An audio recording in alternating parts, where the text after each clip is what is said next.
Good morning. Good morning. Thank you for having me this morning on this rainy day. I pray that as I'm speaking this morning, God opens your hearts and your minds, and that this really speaks to you and really, I hope, educates you. There may be many things you already know. 5 years ago, I started in this with fighting the comprehensive sex ed in our schools and also the pornography in our libraries. So it was interesting because over that period of time, we really couldn't get anyone up in arms over that. But God is good. He pulled the veil back with CRT. Not that we're happy with that, but He actually exposed everything. So now we're seeing the pornography in the libraries, the comprehensive sex ed, and the radical ideologies that they're pushing down our children in their school systems. So I am president of a nonprofit, Truth in Education, and our goals really are to educate parents. We believe that families have control and authority over their children, their education, their health. We believe that every child should succeed on their own merit, and we believe that every child is created by God and that has a purpose in life. So we're going to go ahead and one of the things that we talk on is social emotional learning, comprehensive sex ed, activism in the classroom, critical race theory, and pornography in the library. So those are the topics. We have different presentations we do. Today I'm going to talk to you a lot about SEL, social emotional learning. So just to let you know, CSE is comprehensive sex ed, SEL is social emotional learning, and CRT is critical race theory, because I may fall back on those acronyms just so you know. So social emotional learning is really not new. Plato actually used it during his time promoting social agendas. But as we have moved forward, it is now in our school systems. This is actually a slide from the Georgia Board of Education, one of their presentations. And you'll notice on this slide, and actually I've written it out at the bottom, but right now our Georgia Board of Education believes it's more important and that our families need us. That right there should concern us, that we need them for our children do for social emotional learning over content. Because we are moving away from content, from core curriculum, into behavior. So this is where we are today. So we see that even the Board of Education is moving us toward that. So it's within our schools. Social emotional learning, there are hundreds of digital platforms. The biggest ones, I would say, is CASEL, but CASEL's framework is used by hundreds of SEL platforms, and some of those are Second Step, Edgenuity, Seven Mindsets. Seven Mindsets is very big in our schools. Better Kids. These are just a few of what's out there moving through our school system. So CASEL, I would encourage you to actually Google CASEL.org and go through their website, guys. This is a huge organization. All of the organizations in our schools are NGOs, which are non-governmental organizations. They're not in there just to be friendly to us. They all have a purpose, and they're all going to benefit from this. But CASEL actually was started by a gentleman that looked up to an organization, NGO, called Fetzer Institute. Well, Mr. Fetzer was actually mentored by Alice Bailey. Alice Bailey owned the Luciferian Publishing Company. So SEL has an occult background. It is all about killing the spirit, and we are seeing that with our children in our schools. We are killing their spirit. Not only do we have that, we have mindfulness in our schools. So mindfulness is New Age, transcendental meditation. I just had a parent very upset because a lot of our schools have a room within the schools that our children can go to meditate. Her child was given a rock to hold and to go into this room and meditate. So from a Christian perspective and from a parent perspective, no matter what your faith, they are moving our children away from everything that we have taught them into a more radical view of the world. And children's world views are formed between 15 months and 13 years. So we wonder why they now have moved this down into our elementary and not just in our colleges, because if they can change them as a young child, then they can control them. So social emotional learning is really re-educating our children. We are moving away, again, from core competencies into cultural competencies. So it's kind of a bait and switch. They tell our students, and they tell our teachers and our administration that SEL is a wonderful thing. It's all about getting to know your student. If your student has an issue, you know how to work with them or how to find help for them. It's also used, they say we need it for learning loss. Well, we didn't need it all these years for learning loss. Why all of a sudden do we need SEL for learning loss?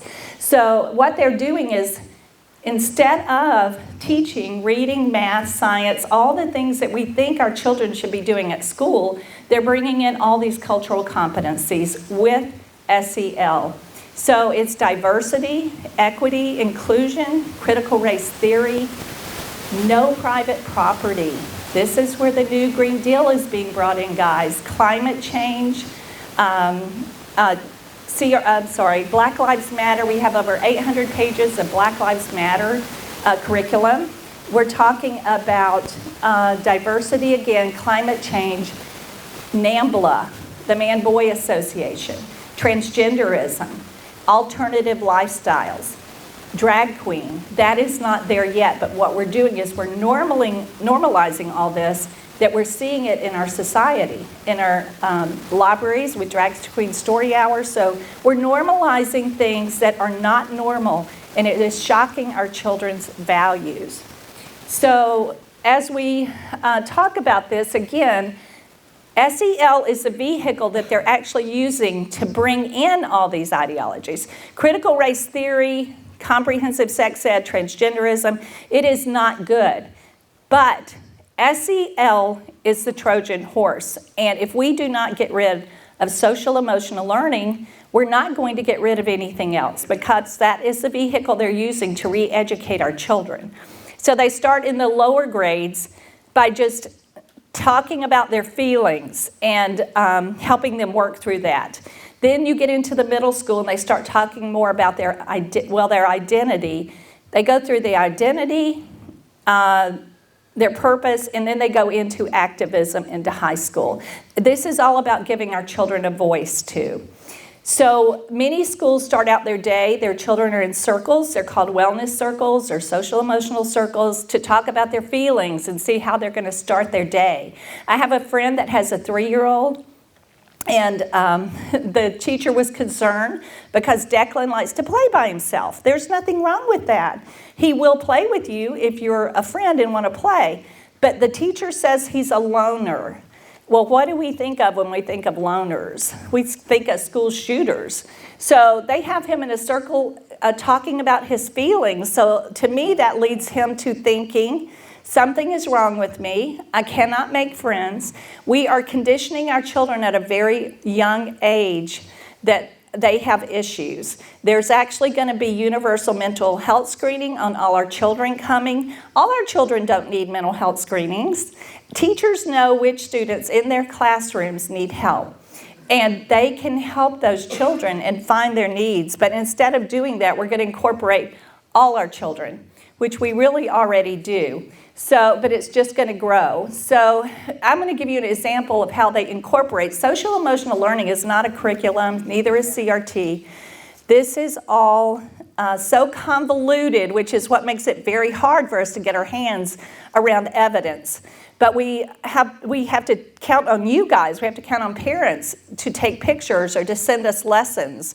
But it's not truly a curriculum. So if a history teacher is teaching something, she might say, what is white supremacy? Well, then that child will go to their math class and the teacher will say, well, who has the right to say if 2 + 2 is 4?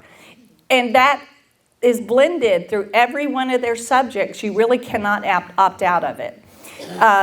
So that's important. One of the things that Playbook, Panorama Ed, who has heard about that? You have to have heard of that after the National School Board Association called all of us domestic terrorists. And to come to find out, Attorney General's son-in-law was involved in Panorama Ed, so he was going to lose thousands of dollars if we continued to fight this. But this is one of their platforms. It's a playbook. And on that playbook, there's access to different modules: diversity talks, growth mindset, creative conscious, breath of change, transforming education, equity and inclusion. You're going to hear words now all that are more like reimagine, transform, everything. Empathy. Empathy is huge. Empathy is huge. We're teaching empathy over critical thinking. So we are not teaching critical thinking in our schools anymore. We are teaching empathy. So now the thing with social emotional learning, again, is I'm going to show you some examples of what I believe we're doing to our children. We are shocking them every day with things that are not normal, not natural. Even God gives children the ability, or inside they know these things are wrong.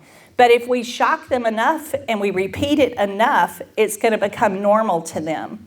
So that's what we're doing. One of the lessons that was given to an English lit class in Bryan County, they had to come up with a business model on how to solve world hunger. Well, that's not even a U.S. agenda, that's a UN agenda. But what's interesting is, this is what they came up with. You're going to probably get pregnant, not be able to keep your child. You can give it to us, we'll take care of it. We'll give it a vaccine, it'll go to sleep and probably not wake up. We'll have a small burial, but not in a cemetery, because that takes up land. Look at all the lessons that are being taught through here. Cemeteries are bad, they take up land. So, and then what we'll do is we'll make hamburgers out of them and eat them and have a feast. So their business model was to get the U.S. government to get in touch with China, because they have overpopulation, send their children to us. They would pull these children from foster care and other organizations. You make them, we bake them. That was their module. They actually talked about a camp, a Jeffrey Dahmer camp. So as this is happening in Bryan County, we have children in other schools reading books on death, hunger, and cannibalism. So in the 90s, this is how we started normalizing homosexuality. We have to wonder, are they trying to normalize this? Because this is in the movies, it's in our lessons, and it's in our books. So there's always a thread that runs when they are trying to condition us to things. So this, again, was a situation in Bryan County. This is part of that. And that was the Plan B. Basically, you make them, we bake them. This is another thing that's happening in our schools. I know you all have probably heard about the surveys. Our children are given assessments almost every day, and they're given a ton of surveys. These surveys are not for anything other than collecting data on our children from cradle to death. So this is collecting information, and what we're doing is, again, we're shocking their value systems, because we're asking them questions like, have you ever thought of committing suicide? Do you agree with your family's values? Have you ever taken meth? It's just constant questions. How many times have you had sex? 1 to 50. Well, that child could sit there and go, oh my gosh, well, I never have, but my friends must, so this must be okay. So we're planting seeds in our children every day about what's right and what's wrong, and it's shocking, again, their value systems, and it's against everything that we're teaching them. This is something, comprehensive sex ed, if your child's in kindergarten, if this is in your school, every school has comprehensive sex ed. It may be to a different degree. If you have gay clubs in your school, you have comprehensive sex ed, that's part of it. But they may not have adopted every part of it. We would have to find that out in what's being taught through doing an open records. But basically, the gingerbread man is about teaching a kindergartner that it does not matter what you were born with, it's how you think, what you feel, and how you express yourself. So again, this child knows inside this is not right, but we are beginning to do this. I had a mom on the way over here, her child goes to Trinity Christian, And she actually works in the school as a sub, and she was very upset because they have a new person in the media center that is dressing up and being dramatic. He just did Elsa. He had breast and everything, heavy makeup. So she said, I have watched those young children being shocked when he first started doing this, some very upset, and now they think it's funny. So that is what we're doing. We are shocking them into making all of this, thinking it's all normal. We're really getting past their natural defense that God has given them. So as we move into the gay clubs in our schools, and guys, there is a reason for those. It's not for them. It's to recruit your children. We have to know they have a purpose for everything they're doing. So these clubs do have to have an approval and a sponsor. But I'm telling you again, this is not for them. This is for recruiting your children. And as we move forward and normalize all these things, then we get into the transgenderism. So Miss Terracotta Sugarbaker was actually at a library in Alpharetta, Georgia, and we protested it. Well, guess what? She was rewarded to become the diversity trainer for the Georgia Library Association.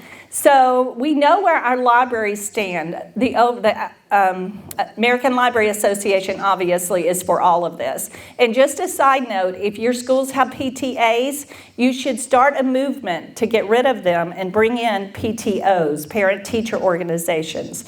They are not unions. You're not supporting all of this because the PTA supports every bit of this.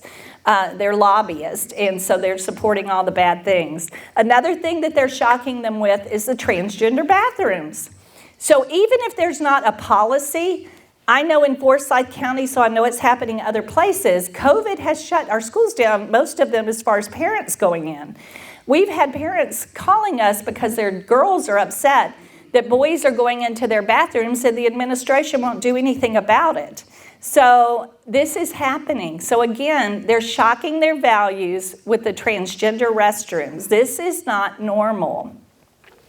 The other things that they're doing, okay, this is actually a video. There's a platform that I would imagine is in every school system called Edgenuity.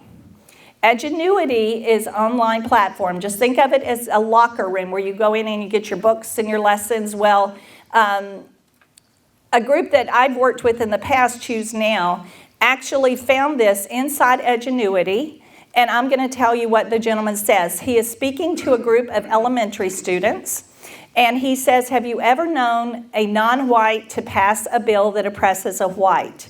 No. So I don't believe anti-racism exists until white people are not eligible to vote.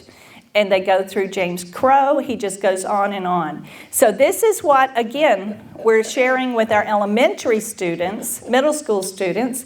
This is another video that they have used on Edgenuity. This is a transgender giving safe sex lessons to middle schoolers. He is the last person that should be giving safe sex lessons. It's very dramatic, too, when you watch this video.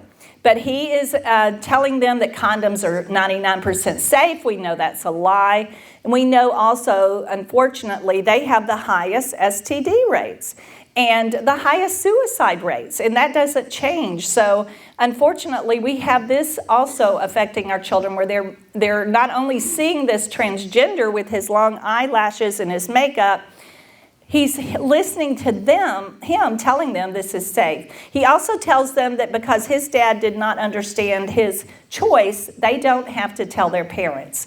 So there is a theme that goes through our schools. Depending on the teacher and what's happening, that you don't hear everything. There's a child in one of our counties, I'm not going to say which one, 2 months ago, 7th grader, decided he was going to be a girl. Well, the school knew it, but they did not share it with the parents. And I believe I'm correct, and Linda can correct me if not, that through this whole guise of mental health, they don't have to share things with you. That's why this mental health platform is very important too. So he actually, his parents found out about it and he committed suicide. What would have happened if that school had gone to those parents and sought help for him? I encourage everyone, if your child needs counseling, do not use the school counselors. They are not trained counselors. They're career and college counselors. Do not use them. If your child truly needs help, interview your counselors, because I have had experiences personally. You want to make sure that counselor's on the same page with you, because they can do as much harm as good. We love our counselors, but you need to make sure that is someone you trust your child with. So again, I would never use a school counselor. This is a book that probably all of you have heard about. It's called It's Perfectly Normal. This gets into pornography. This book is in some of our schools' libraries, and it's for 10 to 14-year-olds. This book can't even go into a prison. You cannot, it's pornography. And it promotes, again, this lifestyle, but it also promotes promiscuity, everything. So it's very pornographic. And then just to let you guys know, part of, again, that shocks our children, doesn't it? Because they have a natural, this is wrong. So another thing they're doing is through our classes, they're actually teaching our children to be activists. We want our children to be activists, but we want them to be fighting for good things. But unfortunately, what we're finding is a lot of the lessons that they're given in class on homosexuality or anything like that, they follow up with an action that you can take. Well, this was an ad on social media calling for high schoolers from all these counties, Cherokee, Cobb, Gwinnett, Fayette, Clayton. They wanted high school students to get in touch with them so they could train them to go back to their schools and push the diversity, equity, and inclusion program. So we should not be surprised that we see so many young people on the streets now when all these riots and everything are going on. We have been in school board meetings where there's been 10 high schoolers that are talking against us. They're also sharing their views, like someone made fun of me because I had a red dot on my head. I cannot learn from someone if they don't look like me. So we are creating, through social emotional learning, a group that is soft. They're never going to be able to succeed. Everything's focused on them. They're being taught microaggressions, which equals victimhood, which, guys, equals narcissist. We are raising a generation of narcissists through what we're doing. So I was surprised that I spent 45 minutes recording 2 high school students, and their entire focus for 45 minutes was on the death penalty, abortion, no LGBT history. Our history is sugar-coated, and that was just heartbreaking because you could just listen to them. They had no critical thinking. They really couldn't see outside these little boxes. Our schools are also controlling the language they use to fit their narrative. This is a Brain Pop video that was put in front of a 6-year-olds in a class, 6-year-olds. And it was all about Harvey Milk and how he fought for activism for the LGBTQ groups. So again, this is shocking them to shocking everything about them. So what we're doing with this data is, it is great that we're building an IQ on our children, but we're building an EQ on our students, an emotional quotient. And that is going to follow them, not only through their schools, but through their jobs. Again, going back to those NGOs, there's something they want out of this to be bringing money in. I believe that this emotional quotient actually can be used to label them with mental health issues. If every child has an IEP, the school makes more money. So think about that. And they prepare us for what's coming. We have heard mental illness for several years now. And now we are pouring thousands of dollars into our schools for mental health. I was at the Capitol 2 weeks ago, and they were doing a press conference. There were 5 mental health organizations there. And you could hear through listening to them, the data is being shared with them. I picked up on many things that we see within these surveys. So your children's data is being sold. It is not safe. And you think about technology, it's easily hacked. So we know it's not safe anyway. Anyone could probably hack in and get it. But you need to ask your schools for your data policies, the privacy policies, where your child's data is going. You also need to opt out of these surveys. They are not required. And I would actually have every teacher and every administration sign it, because I am hearing parents come back and say, I turned that in and they're giving them anyway. So you want to make sure it's on file, and you want to make sure that they've signed off on it so that you can hold them accountable if they're giving your children these surveys. So all SEL surveys, even the state gives one, and you can opt out of that. And I have the parents' questions and the students' questions, and they're very shocking. So you don't want your child taking any of these surveys. So what I believe is happening, and I met with a friend of mine who works in mental health, and we are creating PTSD in our children. Think about what they're hearing and seeing every day. So if you look at this slide, a normal prefrontal cortex is all about complex thinking, decision making, appropriate behavior. But when it starts breaking down, then we're doing what we're doing to our children, it becomes very dysfunctional thought processes and decision making and inappropriate responses to situations. And we're seeing that all through our schools. We have restorative justice in our schools that should make you angry. You need to read a book called Why Meadow Died. It was written by her father. She was part of the Lakeland shooting.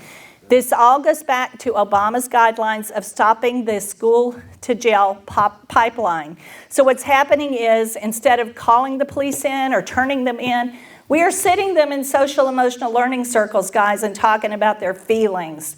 So we should not be surprised that we have school shooters. Again, that's going to bring in, everything that's happening is bringing in mental illness. It's all going to be pointed toward mental illness, and it's all going to be pointed toward, you shouldn't have a gun. You have mental illness. Some of the questions they ask our children is, how many times a day have you bathed? Wouldn't DFACS love to get a hold of that and take our child away if they think that you're not doing what you should be doing for your children? This is all kept on record. We have got to protect our children from this. So the big takeaways, really for me, is we are not going to get rid of any of these other ideologies unless we get rid of SEL. It is the vehicle to condition and retrain our children's brains. SEL actually rewires our children's brains. That is key to this. CASEL, again, is a framework for social emotional learning, and all these other organizations that provide it are using that framework. These are some of the NGOs, and these are just a few that are involved in our schools. The LG Electronics, the Aspen Institute, the Wallace Foundation, Allstate, Zuckerberg, Gates, the Rand Corporation. I have an article from them that basically says, if your child is doing better in math than yours, we'll just go in and change the algorithms. So this is a global agenda. This is not unique to us. It is happening all over for a purpose. So Stella Morabito, I would love for you to Google her. She is an expert on SEL. She does some videos. She is fantastic. So this is what she has to say. That it's 4 takeaways. The aim of SEL is to manipulate and control and regulate personal relationships. What did we do during COVID, and what are we still doing? Our children are wearing masks. They can't talk. They're being social distanced. What comes through relationships? Freedom, knowledge, all of this. Think about the young children that have lost all their phonetic awareness because they can't hear words properly. They can't read lips. We are dumbing down our children as we go. Did you know that everything that I have been told from retired and current teachers is, and I don't know if this is statewide, you cannot give a child a grade below 49.9. And if they're not going to graduate, they can take all the time they need to go back and make up every bit of that work to graduate. Now, have we done anything good for that child? No, they have not learned all year long. But guess what? It makes that school look good, doesn't it? Their graduation rate. So that's not good. Behavior modification, we've seen this through COVID also, and through the schools. So So the aim is the personal relationship, and they're doing it through digital software. That's the method they're using to achieve this control and manipulate the primal human fear of isolation. And then the hardware is the propaganda, the political correctness, the cancel culture, and the thought reform. We're seeing every bit of that, not just in our society, but we're seeing it all through our schools. Every bit of this. And so how is this going to be accomplished? Just think politically, not only in our education system, but it blunts independent thought by manipulating their language and emotions. Well, what are we doing? We're manipulating their emotions through social emotional learning. I have heard parents tell me that when they sit in these circles, if their child disagrees, the teacher is upset. No, you must think this way. So this is how they're doing it. Behavior modification. Masses mobilized to agitate and create illusion of widespread support for an agenda. We're seeing that. We're seeing the transgenderism. A small amount, but it's as if the masses, all the riots that we went through. And the final destination for this is conformity of thought and control. Guys, I believe we are building human capital for a workforce. You do not need a lot of smart people if you're going to do all labor. And guess what? You can control them if you control their emotions. That's why we're doing this. You don't want them to be critical thinkers. You can't control them. So this is all about controlling their emotions. So that is where we're going. So again, CASEL is all about, going back to SEL, CASEL is all about advancing equity. And so we can't, if you look at the Chamber of Commerce, you look at all our organizations, they're all about equity transformation. So this, again, is a worldwide event, but we're really more concerned about our children. So the other place this is going is the whole child, whole community. So if you start thinking about what we're doing, we're creating mental illness in our children, I believe. We have furries in our schools, and do you know what a furry is? A furry is a child that identifies as an animal. I have 2 7th graders that I have recorded. I met them at the fair, and they let me record their voices. They got kind of silly at first, but they were burdened at the end. I went over and hugged them. There are kids in their school that believe they are animals. Our schools allow it. Now, why would you do that? One girl wears a dog collar. Her friend pulls her by a leash. He said they bark, growl, and scratch at them.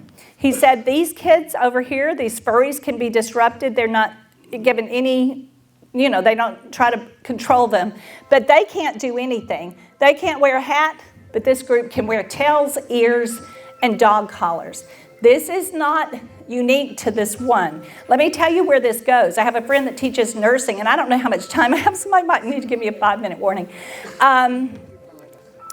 I have a friend that teaches nursing, and I recorded her. They had a college student apply for nursing school. They could not take her because she needed one accommodation, an adult-sized litter box, because she identifies as a cat. They caused them to have to start having meetings on how are we going to handle this. And so, guys, if you know anything about comprehensive sex ed, my mind goes to bestiality. Why in the world are we not helping these children instead of allowing them in the classroom to continue to do this? And do we even know their parents know it? It's really frightening what we're doing. So if you look at the combination of all of this, our children are dying inside, guys. Even the ones you don't hear from. Just like those 2 7th graders. I mean, I loved it. It came around and they were so friendly, but by the time we finished, they were just, he said it affects their learning. It makes them very uncomfortable. One parent told me that in 6th grade that a boy that identifies as a dog came up and licked her daughter. She was very upset, but the teacher goes, oh, no, we took care of it. So COVID has done many things, and one is to keep the parents out of the school, and there's no behavior control in these schools. So Edgenuity is a program that we found in many counties. I would say overall it's probably in most of our counties because it is a huge platform. I'm going to touch on this just a minute. Our comprehensive sex ed comes straight from the United Nations, from UNESCO. It's written by the UN. Our national sex standards, they're not ours, but it makes it sound like they are, but it is not. They're written by organizations like Planned Parenthood, Human Rights. That's where we are, but all our states have adopted them. So another thing is that the UN declares that children are sexual from birth. That comes from Alfred Kinsey. Who knows who Alfred Kinsey is?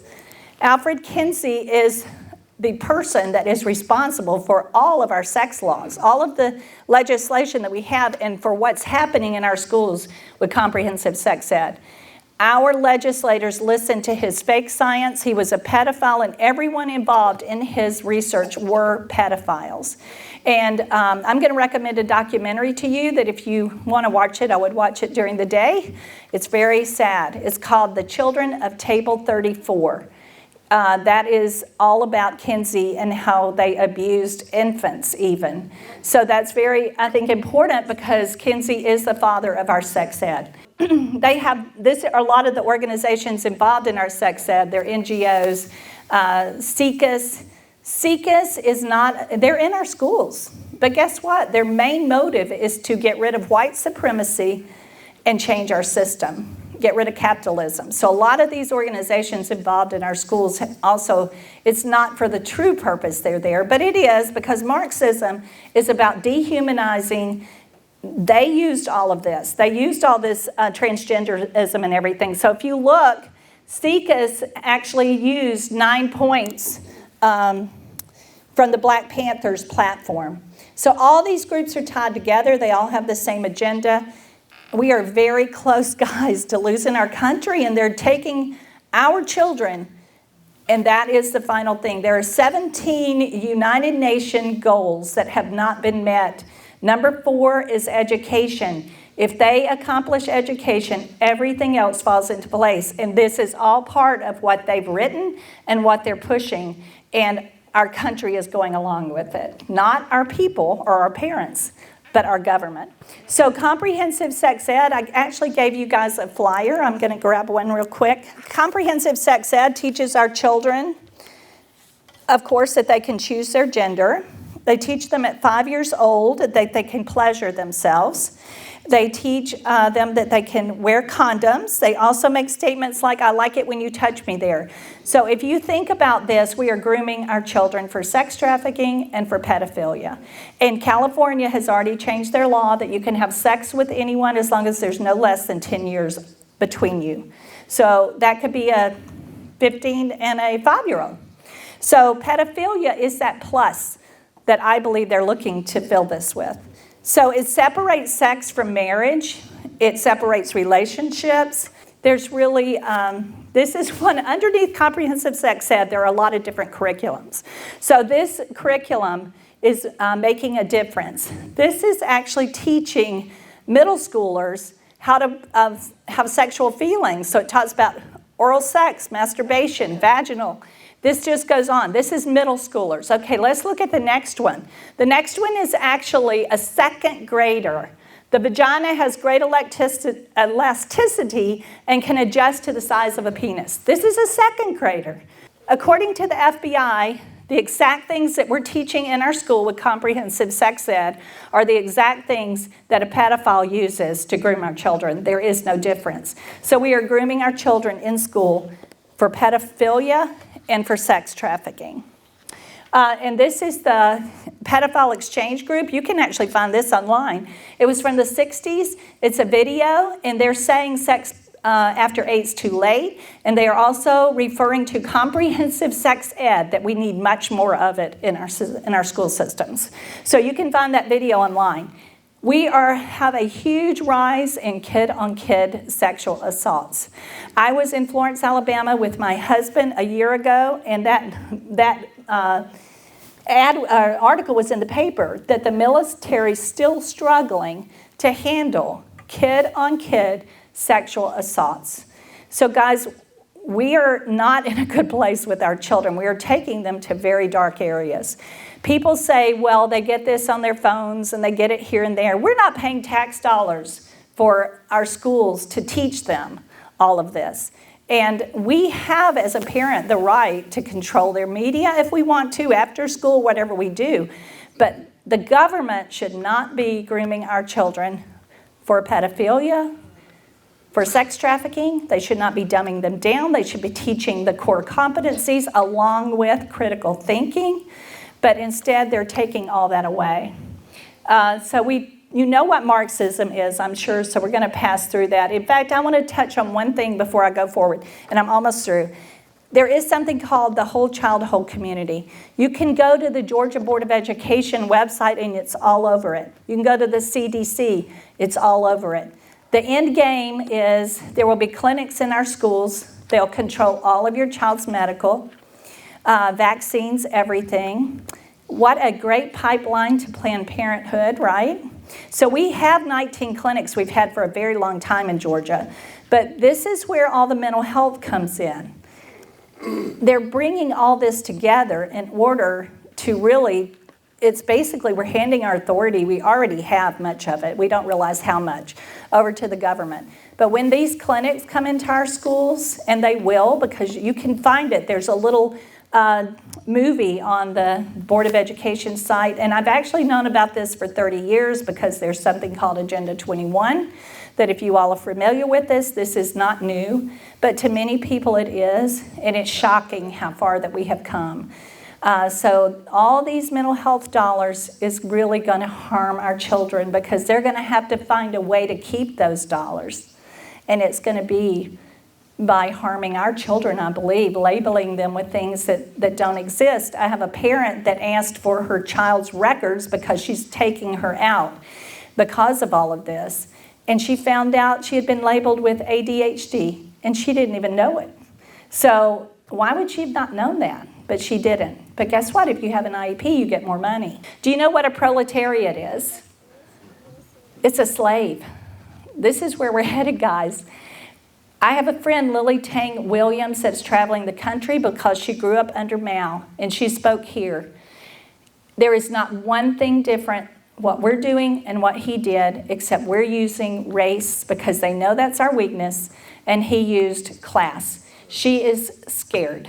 She is truly traveling all over the country because she sees what's happening. What's happening in our schools is what happened in their schools. So this is not any different. So we're creating, again, a workforce.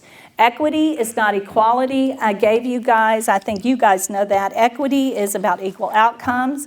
So this little flyer, there's no absolute truths with equity. Facts don't matter. We're seeing that.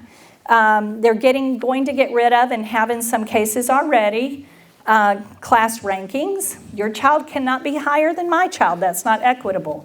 They're going to start getting rid of AP classes. Right now, I know in Forsyth you can still take them, but not outside the school. So what that tells me is eventually they'll be gone. Because again, your child can't do better than my child. Microaggressions, victimhood. It eliminates competition. Why would I be motivated to learn more and work harder if I'm not ever going to accomplish anything more than what this person is beside me? So it's all about outcome. No individual thought, conformity of thought. It replaces the American dream with socialism, and they can use algorithms to change the outcomes. This is radicalizing our school climate, our curriculum. A friend of ours that works for the Board of Education, not Linda, but has said personally, they are teaching our children to hate each other, hate the church, hate the country, and hate God. And that's what this is all about because the outcome is what they want. That's to control our children. If you break down the family, that is huge because that is what is our glue that holds us together. So they can control them. So if you look back about everything we've talked about, that's where we're headed. These are some of the examples. I'll give you a quick example.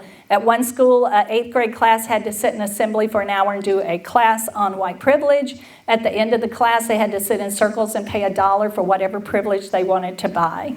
And it's also, of course, in our math. The math standards that are out now, I think, are good math standards, but there is a drive to take context, contextual, and real world and bring all this into our math. So what can we do? We can get we can pray if that's first and foremost, but we need to educate our school board members. I believe there still are school board members that don't have time to investigate everything that they're signing off on. Once we do that, though, and we feel like they've been educated, then we need to replace them. We need somebody with a voice. But we do want to be their friends in the beginning. I'm telling you, they don't have time sometimes. I sat with a school board member in Pike County, and she goes, "Oh, I know Edgenuity." Oh, she knew nothing about it. So we're there to educate them.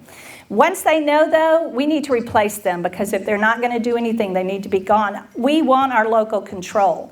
That is the only thing we have going for us, is our local control. So we need to be involved. We need to unite with parents that are like-minded. We need to get involved with the legislation that's coming up in January. We're going to have more bills, I hope at least 3, that are going to attack all of this. And once we do, we need you all emailing, calling.